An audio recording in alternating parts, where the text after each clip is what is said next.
31 अक्टूबर 1875 में गुजरात के नाडियावाड में एक दृढ़ साहसी बच्चे का जन्म हुआ, जिसने आगे चलकर एक भारत और श्रेष्ठ भारत के सपने को साकार करने में अपना बहुत बड़ा योगदान दिया।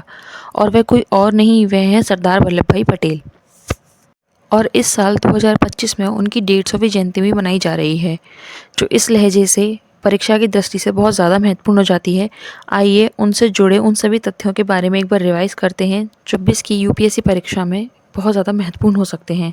सरदार जी वैसे पेशे से वकील थे, लेकिन गांधी जी से प्रेरित होकर भारतीय स्वतंत्रता संग्राम की तरफ आकर्षित हुए। जहां 1918 में गांधी जी किसानों की फसल खराब होने के कारण अंग्रेजों द्वारा उन्हें टैक्स माफ़ी के लिए खेड़ा सत्याग्रह का नेतृत्व कर रहे थे, वहीं पटेल जी ने इसमें भाग लिया। इसके पश्चात 1928 में उन्होंने बारदौली सत्याग्रह में भाग लिया। इसी सत्याग्रह में उन्हें सरदार की उपाधि मिली। उन्होंने असहयोग आंदोलन और भारत छोड़ो आंदोलन में भी भाग लिया। भारत की आज़ादी के बाद भारतीय संविधान और देशी रियासतों के एकीकरण में उन्होंने बहुत अहम भूमिका निभाई। उन्होंने लगभग 562 देशी रियासतों को मिलाकर देश का राजनीतिक एकीकरण किया।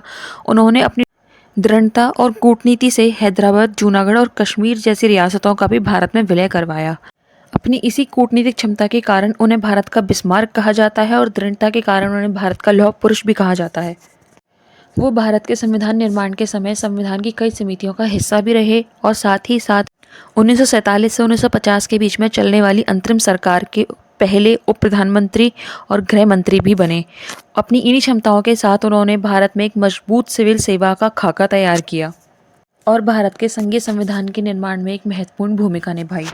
उनकी इसी भूमिका के कारण 2014 में बीजेपी सरकार ने 31 अक्टूबर को राष्ट्रीय एकता दिवस के रूप में मनाने की घोषणा की और गुजरात के केवड़िया जिले में विश्व की उनकी सबसे ऊंची प्रतिमा का निर्माण किया है, जिसकी ऊंचाई 182 मीटर है।